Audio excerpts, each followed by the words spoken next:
छत्तीसगढ़ के एक छोटे से शहर धमतरी की गलियों में हर सुबह एक लड़की साइकिल पर जाती थी। लेकिन ये कहानी उसकी नहीं, उसके छोटे भाई दानिश की है। दानिश सिर्फ 15 साल का था, लेकिन उसका सपना बहुत बड़ा था, इंजीनियर बनना। उसके अब्बू सब्जी बेचते थे और अम्मी लोगों के घरों में सफाई करती थी।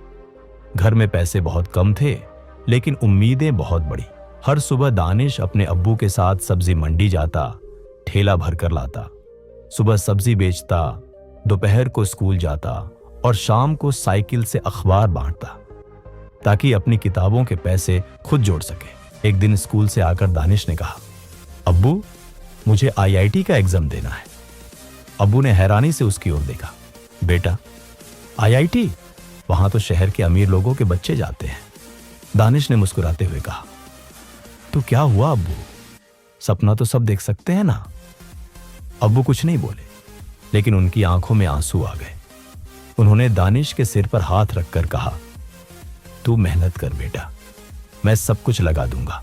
दानिश ने एक फ्री कोचिंग प्रोग्राम के लिए टेस्ट दिया और उसका सिलेक्शन हो गया। लेकिन मुश्किलें यहीं खत्म नहीं हुई।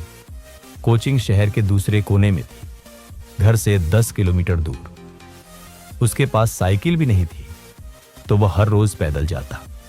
गर्मी, सर्दी, बारिश, कोई भी दिन ऐसा नहीं था जब उसने क्लास छोड़ी हो। कई बार पेट में खाना नहीं होता था, लेकिन दिमाग में सवाल भरे होते थे। कोचिंग में एक टीचर थे, सिन्हा सर। उन्होंने दानिश की मेहनत देखी। एक दिन बोले, दानिश, तू किसी से कम नहीं है, मैं तुझे एक्स्ट्रा टाइम दूंगा। सिन्हा सर ने लाइब्रेरी में रात को पढ़ने की इजाजत दी। वहीं से उसका असली सफर शुरू हुआ। वो लाइब्रेरी की लकड़ी की बेंच पर सोता, वहीं पढ़ाई करता। सुबह उठकर ठेला लगाता, फिर स्कूल, फिर कोचिंग और रात को लाइब्रेरी। लोग कहते, ये लड़का पागल है, इसकी जिंदगी में आईआईटी सपना नहीं, मजाक है। लेकिन दानिश कहता, अगर अभी हार मान गया तो फिर कभी जीत नहीं पाऊंगा। असली इम्तिहान एक दिन उसकी अम्मी बीमार हो गई। घर का सारा खर्च और इलाज, सब कुछ दानिश को संभालना पड़ा। वो थक गया था। एक रात तो वो लाइब्रेरी में चुपचाप रोने लगा। सिन्हा सर आए और बोले, सपने रोने से नहीं, लड़ने से पूरे होते हैं। आखिरकार वो दिन आ गया, JEE का एग्जाम। दानिश ने कांपते हाथों से पेन उठाया, हर सवाल को ध्यान से पढ़ा। जब भी फंसा, खुद से कहा, मैं सब झेल चुका हूं, ये पेपर भी झेल लूंगा। रिजल्ट वाले दिन वो लाइब्रेरी में बैठा था।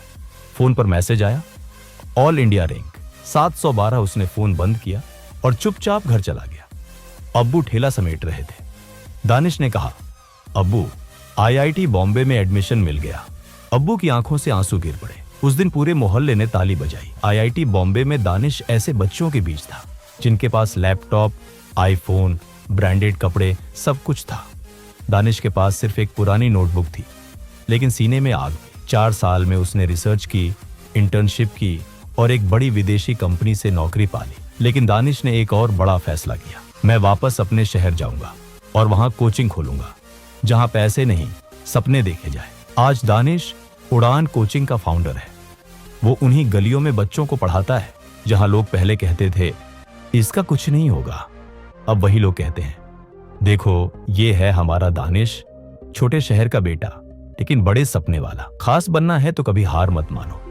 हालात चाहे जैसे भी हो, अगर सपना सच्चा हो और इरादा मजबूत हो, तो एक ठेले वाले का बेटा भी आईआईटी पहुंच सकता है।